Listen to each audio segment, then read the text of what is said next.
Very good morning વિદ્યાર્થી મિત્રો. હમણાં જ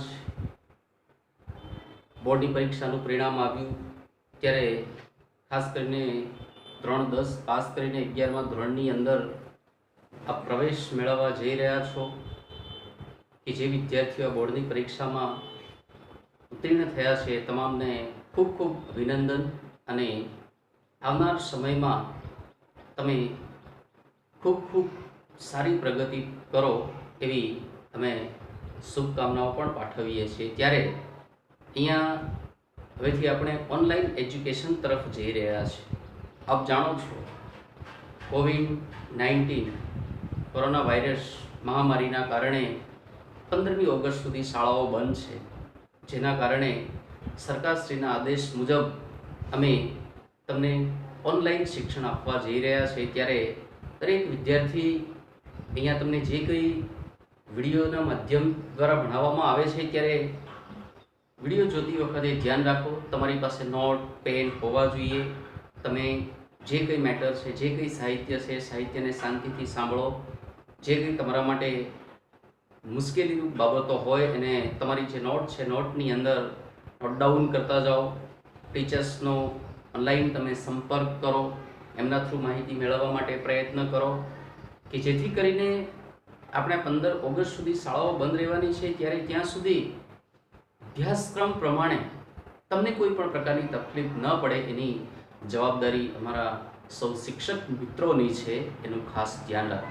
ત્યારે અન્ય બીજી વાતો ન કરતા now we are coming to the point. ધોરણ 11ની અંદર આપણે અંગ્રેજી વિષયની વાત કરીએ છીએ ત્યારે અહીંયા આ બોર્ડ પર જોઈ શકો છો કે subject English standard 11 arts commerce and science for all faculty. અહીંયા text book and grammar both are the same. આ બંને સેમ છે, એ આર્ટ્સ હોય, કોમર્સ હોય, સાયન્સ હોય, બધા માટે. કે અહીંયા તમારા માટે કંઈ અલગ બાબત નથી કે વિજ્ઞાન પ્રવાહના વિદ્યાર્થીઓ હોય તો એમને કંઈક અલગ ગ્રામર કે અલગ ટેક્સ્ટ બુક ભણાવવામાં આવશે. જનરલ સ્ટ્રીમના વિદ્યાર્થીઓ હોય તો એમને કંઈક અલગ ભણાવવામાં આવશે. ટેક્સ્ટ બુક અને ગ્રામર સેમ છે. હા, there is a difference between the blueprint for general stream and science stream. General stream અને સાયન્સ સ્ટ્રીમ માટેની જે બ્લુપ્રિન્ટ છે, બ્લુપ્રિન્ટ એ અલગ છે, એમાં તફાવત છે. પણ આ વર્ષે કદાચ સરકાર દ્વારા જે કંઈ નિર્ણય લેવાય એ પ્રમાણે પરીક્ષા લેવા છે ત્યારે તો ડિફર છે જ, એ આપણે બધા સમજી શકીએ છીએ. તો આર્ટ્સ કોમર્સ સાયન્સ ફેકલ્ટીના તમામ વિદ્યાર્થીઓ માટે આ જે બાબત છે બાબત ધ્યાનમાં રાખવાની છે. અહીંયા પહેલાં તો આપણે યુનિટ 1નો અભ્યાસ કરી રહ્યા છીએ ત્યારે એમાં read 1 the journey of my life from earth to Everest એની વાત કરવા જઈ રહ્યા છીએ. ત્યારે તમને પ્રશ્ન થશે કે the journey of my life, the journey of my life that means કે મારા જીવનની યાત્રા. From earth to Everest, earth to Everest that means કે આ તળેટીથી તુંગ સુધીની વાત કરવામાં આવી છે. અર્થ દેટ મીન્સ કે આ બોટમ, આ ધરતી, એવરેસ્ટ, આ શિખરની વાત કરવામાં આવી છે. ત્યારે તમને બધાને નવાઈ લાગશે કે આવું ટાઇટલ કેમ આપવામાં આવ્યું હશે. પણ જ્યારે તમે આ જે રીડ છે, રીડની અંદર જે તે વ્યક્તિની સ્ટોરી સાંભળશો તો તમને ખ્યાલ આવશે કે ખરેખર આ મનુષ્યમાં અજબ ગજબની તાકાત, શક્તિ રહેલી છે. એટલે એ જે શક્તિ છે, શક્તિનો ઉપયોગ કરીને આ મનુષ્ય શું નથી કરી શકતો એ અહીંયા સ્થાપિત કરી બતાવે છે. ત્યારે you might have heard the name Arunima Sinha. કદાચ તમે અરુણિમા સિન્હાનું નામ સાંભળ્યું હશે. તમે જાણ્યું હોય તો કદાચ ખ્યાલ હશે કે he was national volleyball player, કે તે એક રાષ્ટ્રીય કક્ષાની વોલીબોલની ખેલાડી હતી. પરંતુ એમના જીવનની અંદર કેવા પ્રકારનો પડકાર આવીને ઊભો રહે છે તેની વાત કરીશું. ત્યારે આપણે ટેક્સ્ટ બુક તરફ ધ્યાન આપીશું અને ટેક્સ્ટ બુકની અંદર જુઓ કે એમાં શું કહેવામાં આવ્યું છે? Arunima Sinha was a national level volleyball player. When she was traveling on a train, some thugs tried to snatch her golden chain. ત્યાં કહેવામાં આવ્યું છે કે Arunima Sinha was a national level volleyball player. When she was traveling on a train, some thugs tried to snatch her golden chain. કે ભાઈ traveling in train, it happens that there came thugs and tried to snatch her golden chain. અહીંયા કહેવામાં આવ્યું છે કે જ્યારે તેઓ આ ટ્રેનની અંદર મુસાફરી કરી રહ્યા હતા ત્યારે એક થગ્સ ધેટ મીન્સ કે અસામાજિક તત્વો, અહીંયા જો ગ્લોસરીની અંદર જે ડિફિકલ્ટ શબ્દો છે એનો મિનિંગ ગુજરાતી લખવામાં આવ્યો છે ત્યારે થગ્સ ધેટ મીન્સ કે થગ, ચોર, અસામાજિક તત્વો, ચોરી કરનારી ટોળકી. તો એ ટોળકી આવે છે અને એમના ગળાની અંદર જે સોનાની ચેન પહેરેલી છે, સોનાની ચેન એ પડાવી લેવા માટે પ્રયત્ન કરે છે. She fought back but was thrown out of the speeding train and lost her left leg. કે અહીંયા બને છે કે she fought back, કે આ જે લૂંટારુઓની ટોળકી છે એ ટોળકીનો તેઓ બહાદુરીપૂર્વક સામનો કરે છે, એમની સામે લડત આપે છે. But was thrown out of the speeding train, પરંતુ આ સ્પીડિંગ ટ્રેન યાને ઝડપથી જઈ રહેલી જે ટ્રેન છે એ ટ્રેનમાંથી તે સમય દરમિયાન તેઓ બહાર ફેંકાઈ ગયા. And lost her left leg, અને બહાર ફેંકાતા એવી પરિસ્થિતિ ઉદ્ભવે છે કે તેમને તેમનો ડાબો પગ ગુમાવી દેવો પડ્યો હતો. This happen when she was 24 years. કે તેમની માત્ર ને માત્ર 24 વર્ષની ઉંમર હતી. આ 24 વર્ષની ઉંમરે તેમના જીવનની અંદર આવી સમસ્યા આવી. 24 વર્ષની ઉંમર આપ સમજી શકો છો કે ભાઈ 24 વર્ષની ઉંમર થાય એટલે નો ડાઉટ એ વ્યક્તિના મેરેજની પણ તૈયારી થતી હોય, અને તે સમય દરમિયાન અહીંયા તેઓએ ડાબો પગ ગુમાવી દીધો હતો. However, this accident never affected her spirit. ત્યારે અહીંયા બહુ મહત્વની વાત કરવામાં આવી છે કે ભલે એમના જીવનની અંદર આ એક અકસ્માત આવીને ઊભો રહ્યો હતો, તેમ છતાંય તેમને તેમના જીવનનો હર સ્પિરિટ, ધેટ મીન્સ કે જુસ્સો, આ જે જુસ્સો છે જુસ્સો ગુમાવ્યો ન હતો એમ કહેવામાં આવ્યું છે. At All India Institute of Medical Science, Delhi, an artificial leg was fitted. Here you might have heard the name IIM. કે અહીંયા નામ આપવામાં આવ્યું છે હોસ્પિટલનું, All India Institute of Medical Science Delhi. કે All India Institute of Medical Science દિલ્હીની અંદર તેમને હોસ્પિટલાઇઝ કરવામાં આવ્યા અને ત્યાં તેમને કૃત્રિમ પગ બેસાડી આપવામાં આવ્યો હતો.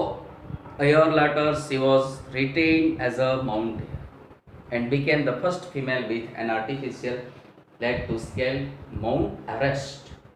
કે અહીંયા એમને એમનો જે રિયલ પગ છે, રિયલ પગ તો કપાઈ ગયો હતો, પણ આર્ટિફિશિયલ કૃત્રિમ જે પગ છે, પગ બેસાડ્યા બાદ 1 વર્ષ પછી તેમને પર્વતારોહક તરીકેની તાલીમ આપવામાં આવી હતી. અને તાલીમ આપતા આ કૃત્રિમ પગના સહારે તેઓ ખરેખર એક ફર્સ્ટ ફિમેલ કે પ્રથમ અપંગ મહિલા એક માઉન્ટ એવરેસ્ટ સર કરવાનો આજે પણ રેકોર્ડ ધરાવે છે. This is her unforgettable story of hope, encourage and inspiration. આ અરુણિમા સિન્હાની એક ખરેખર આશા, હિંમત અને પ્રેરણા આપતી અવિસ્મરણીય એક સ્ટોરી છે એમ કહીએ તો કંઈ નવાઈની વાત નથી.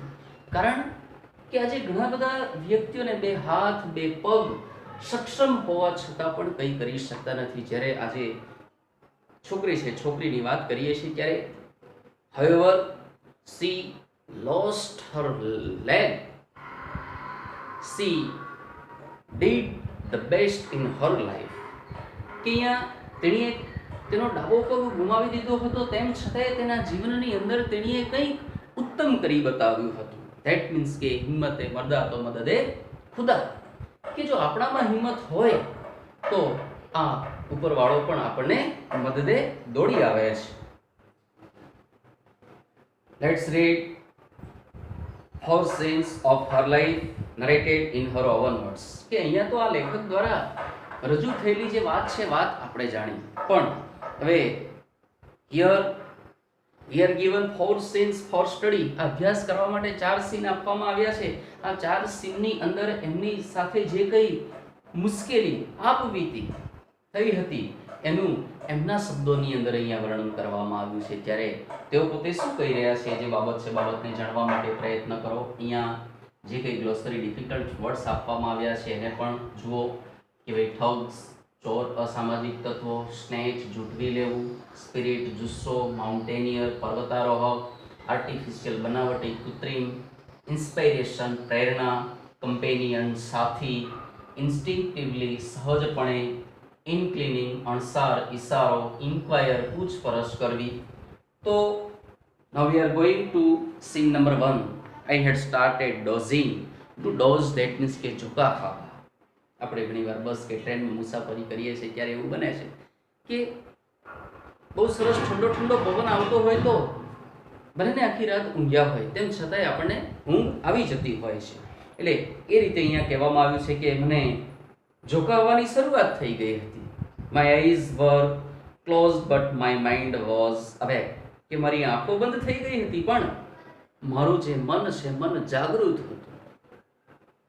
કે ઘણીવાર કેટલાક વ્યક્તિઓને જોજો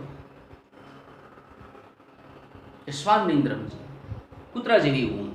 શું? કૂતરા જેવી. કૂતરો ઊંઘતો હોય ને તમે આજુબાજુમાંથી પસાર થાવ ને તો એનો ચાલવાનો અવાજ આવે કે તરત જ એ જાગી જાય છે. આ માણસોમાં કેટલાકમાં કુંભકર્ણ જેવી ઊંઘ હોય છે. ઊંઘેલા હોય ને એમને આમ ઢંઢોળવામાં આવે તો પણ એ લોકો જાગી શકતા નથી. તો અહીંયા તેણી પોતે કહે છે કે મારી આંખો બંધ હતી પણ મારું જે માઇન્ડ છે, માઇન્ડ જાગૃત હતું, જાગૃત અવસ્થામાં હતું. I remembered someone saying that Barely would come after some time. કે મને એ જે શબ્દો છે, શબ્દો યાદ છે કે કોઈક એવું કહી રહ્યું હતું કે થોડી વારમાં બેરીલી આવશે. બેરીલી is the name of a location, station. લોકેશનની વાત કરવામાં આવી છે. I was in deep thought when I felt a hand tugging at my virgin. I was in deep thought. કે હું ઊંડા વિચારોમાં ખોવાયેલી હતી ત્યારે તે સમય દરમિયાન એવું બને છે કે આ મારા ગળામાં પહેરેલી સોનાની જે ચેઇન છે, ચેઇન કોઈક હાથ ખેંચી રહ્યો, ઝૂંટવી રહ્યો હોય એવું લાગતું. A girl's sixth sense is always her best companion. Sixth sense, છઠ્ઠી ઇન્દ્રિયની વાત કરવામાં આવી છે કે અહીંયા આજે છોકરીઓની જે છઠ્ઠી ઇન્દ્રિયની વાત કરવામાં આવી છે ત્યારે એ હંમેશા એમનો એક ઉત્તમ સાથી હોય છે એમ કહેવામાં આવ્યું છે. I instinctively opened my eyes and saw 4 or 5 young men around me. Instinctively, સહજતાપૂર્વક, અંતઃસ્ફુરણાપૂર્વક, સહજતાથી આવું મને કંઈક ફીલ થાય છે. એટલે હું મારી આંખો ખોલીને જોઉં છું ત્યારે મારી આજુબાજુમાં 4 થી 5 આ જે ઠગ અસામાજિક તત્વો છે, તત્વોની ટોળકી ઉભેલી મને દેખાઈ હતી. Their drunken looks and behavior gave me an inkling of their intention. એમનો આ નશો કરેલી નજર, બિહેવિયર, વર્તન, આ બધા ઇન્કલિંગ, ધેટ મીન્સ કે એમનો ઈરાદો શું હતો, ઇન્ટેન્શન, એનો મને ઇન્કલિંગ, ધેટ મીન્સ કે અણસાર આપી દીધો હતો કે આ ચોર લોકો ચોરી કરવા માટે આવ્યા હતા એવો ચોક્કસ મને અણસાર આવી ગયો હતો. I stood up in a flash to tell them that I had no intention of parting with my child. કે મારામાં જે જુસ્સો તાકાત હતી એ તાકાત સાથે હું ત્યાંથી એવો જવાબ આપવા માટે, એવું કહેવા માટે ઊભી થઈ કે મારા ગળામાં પહેરેલી જે સોનાની ચેઇન છે, ચેઇન હું તમને આપવા માંગતી નથી. મારા ગળામાંથી એ સોનાની જે ચેઇન છે, ચેઇનને દૂર થવા દેવા માંગતી નથી. So they came together at જેવી એ બધાનો સામનો કરવા માટે મારી બેઠક પરથી ઊભી થઈ કે તરત જ એ 4 થી 5 ઠગની જે ટોળકી છે ટોળકી એ મારી નજીકમાં આવી.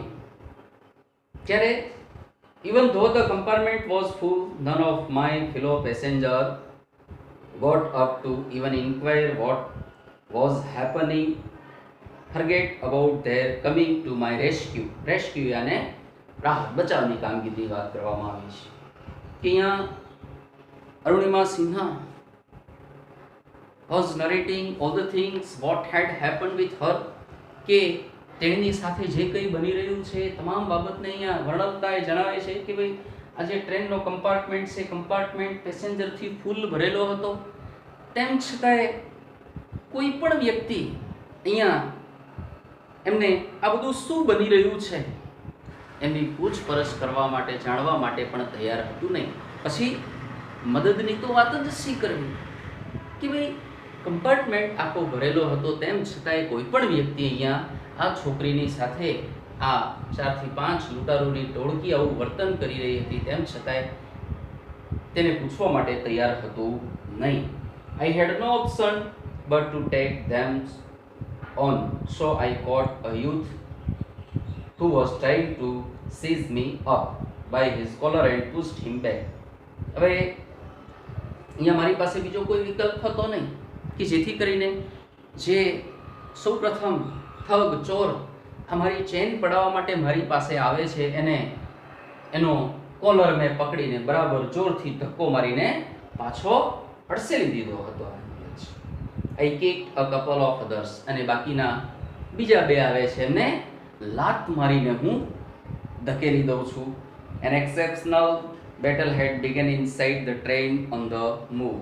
ચાલુ ટ્રેને આ જે લૂંટારુઓ છે લૂંટારુઓ અને મારા વચ્ચે થોડા સમય સુધી આ બેટલ આ રીતે યુદ્ધ ચાલતું રહ્યું. The wolves made another attempt to snatch my chain. Wolves that means કે વરુ જેવા વ્યક્તિઓ ફરી આ મારી સોનાની ચેઇન પડાવી લેવા માટે પ્રયત્ન કરે છે. Still I resisted until one of them, driven a frenzy, gave me an extra hard kick using all his force. કે અહીંયા કહેવામાં આવ્યું છે કે આ બધામાંથી એક જે ઠગ ચોર છે ચોર પોતાનામાં જેટલી તાકાત છે એટલી તાકાતનો ઉપયોગ કરીને મને જોરદાર એક લાત મારી દે છે. ત્યાં સુધી તો આ બધાનો હું સામનો કરી રહી હતી એમ કહે છે. શું બધાનો સામનો કરી રહી હતી પણ પહેલામાં જેટલી તાકાત હતી એટલી તાકાતનો ઉપયોગ કરીને મને પૂરેપૂરી તાકાતથી લાત મારી દે છે. Of balance I could not recover in time. મને પૂરેપૂરી તાકાતથી લાત મારવાના કારણે હું ઇન ટાઈમ મારું જે બેલેન્સ છે બેલેન્સ મેન્ટેન કરી શકી નહીં, જાળવી શકી નહીં. I literally flew out of the train અને બને છે એવું કે હું ટ્રેનમાંથી બહાર ફેંકાઈ ગઈ હતી. Still holding my mobile phone. આ ટ્રેનમાંથી ફેંકાઈ ત્યારે તે સમય દરમિયાન આ મારો જે મોબાઈલ ફોન છે મોબાઈલ ફોન મારા હાથમાં જ હતો. I was mid-air when I flew right into another train moving on the next track. કે જ્યારે હું ટ્રેનમાંથી ફેંકાઈ ત્યારે સામે પણ બીજો ટ્રેક હતો, તો આ ટ્રેનમાંથી ફેંકાઈ ત્યારે સામેના ટ્રેક પર પણ ટ્રેન આવી રહી હતી. My body hit the moving steel and rebound to my train. કે મારું જે બોડી છે બોડી ફેંકાતા સામાની ટ્રેન સાથે અથડાઈને ફરી મારી ટ્રેન સાથે પણ અથડાયું હતું.